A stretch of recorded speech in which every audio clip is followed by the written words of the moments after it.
Hey guys, Atomic Phil here, and today I'll be doing a breakdown on the new Scarlet and Violet DLC trailer, as well as go over some thoughts and predictions that I have about the game. So let's get into it.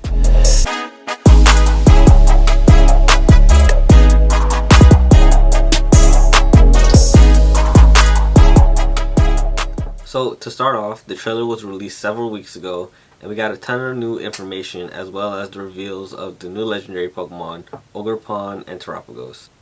In Part 1, Hidden Treasures of Area Zero, we will visit the land of Kitakami, where a festival is taking place.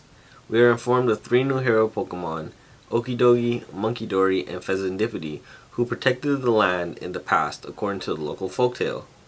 This trio is giving me starter vibes just from their colorway, so it may be a possibility that we will only get to choose one of them to work with and the other 2 will probably be given to our companions. Just as a small note, these Pokemon names are quite funny to me, as they seem to be a play on words like Okidoki, Hunky-Dory, and Serendipity. In the trailer, we are shown a board with a new language, different from the language and words in Paldea, with pictures depicting a trainer with a trio of Pokemon chasing a larger Pokemon, which is assumed to be Ogerpon. A few things about this image is it looks like the trainer has on a Hisuian outfit and is also throwing a Pokeball attempting to catch Ogerpon. I find this interesting because I have a thought that Paldea has connection to Hisui, but I will go over that in a later video.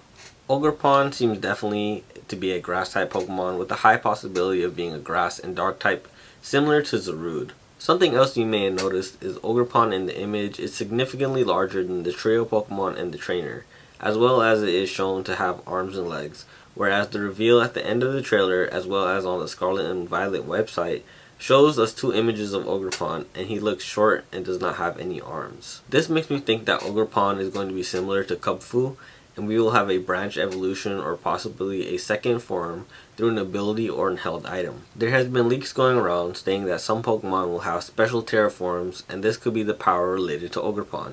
He is shown to have his teal mask on, and it looks as if he is ready to battle or cause mischief. Then a version where his true face is revealed and looks very timid. I've made a short about the festival mask shown in the trailer, and how they are possible hints to the new Terraforms we will be seeing, as well as how the teal mask is shown to have golden horns instead of black. It does seem that Ogerpon and Terapagos are connected even ever so slightly, given that the teal mask is embedded with Terra Crystals, and I'm sure it has some influence on its power. Moving on to Part 2, we come to Terapagos, the 3rd legendary, assumed to be responsible for the phenomena of terastallizing, as well as an introduction to the Blueberry Academy. The sister academy is much more modern and looks to be focused on battling, much like a battle tower feature that will be added to the game. The academy is strangely underwater, however we are not limited to only being at the new school, but rather a new map area will also become accessible to explore. We can see a brief outline of the area as well as the types of weather and some Pokemon we can expect to encounter. It is nice to see new landscape changes like snow, sandstorm, and rain return to this DLC. We are shown a few new characters along with the companions we were introduced to in Part 1. Carmine and Kieran. They are placed in the middle of the picture, implying they are the center of the DLC or play a bigger role in this part, but this is just my interpretation. By the way, the Blueberry Academy uniforms are super tough. They're way better than the current uniforms we start off with. Going into the reveal of Terapagos, there are a few major things to point out. This Pokemon is a blue turtle, which seems to have all the Pokemon typings ingrained in its shell.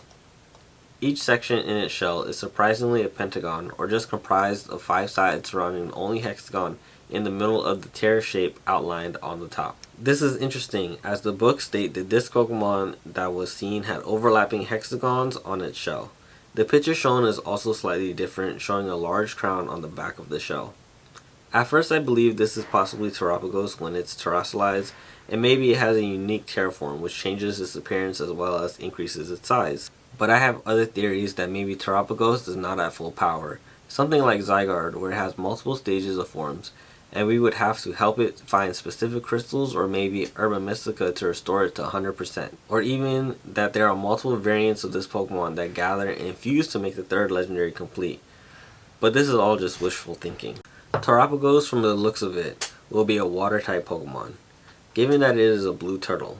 This is not a guarantee, as we have seen other Pokemon like Chi-Yu, who is a fish but is a fire and dark type, but I can say it will most likely be a water type. For a second type, I want to take this with a grain of salt, but I do have a strong belief it will be a psychic type. Given the evidence in the Scarlet Invalid book, the entries say that Heath himself strayed from the team and was found unconscious, recalling he was speaking to someone in an unfamiliar place, as well as having a page with his handwriting and drawings he has no memory of doing. This to me is the first hint at psychic powers. Psychic Pokemon have been shown to communicate with humans via their powers. Mewtwo is a prime example of this. A second hint is that the third legendary seems to have the ability to turn fantasy or imagination into reality. If this is the case, it would need some way to have these fantasies and dreams projected onto it, or the ability to see into a person's mind. This is pointing me towards Terapagos being a psychic type Pokemon. Again, I will take this with a grain of salt because there are Pokemon who have psychic-like abilities like Lucario who can feel emotion and auras, but are not psychic type. Looking over at the DLC logo, we can see in the middle there are a bunch of hexagons in the shape of a Terra Crystal. And along the border we see 4 new symbols, which may have some hints to what we can expect in the additional content. Starting on the top left, I think this symbol looks like a Pokemon's head. My thoughts are it could be a new Cyclizar variant that will be introduced. On the top right, this symbol looks like a surprise face or mask, and I think it is referring to Ogerpon. On the bottom right, the symbol appears to be a Terra Crystal symbol with the heart on the top, so I think it is referring to either a new Terraform or the heart of terrestrializing in the third legendary. And finally, at the bottom left hand corner is the symbol for the Blueberry Academy. These are my interpretations of these 4 symbols, and I will be making a separate video going over some other details about the original 4 symbols, as well as some thoughts and theories I have about the game's story and where it can go. Overall, this game has a ton of potential, and I do hope with this new DLC that we get some answers to some lingering questions as well as mysteries. Thanks for watching. Leave a like and comment on any theories and interpretations you may have. Until next time, see ya.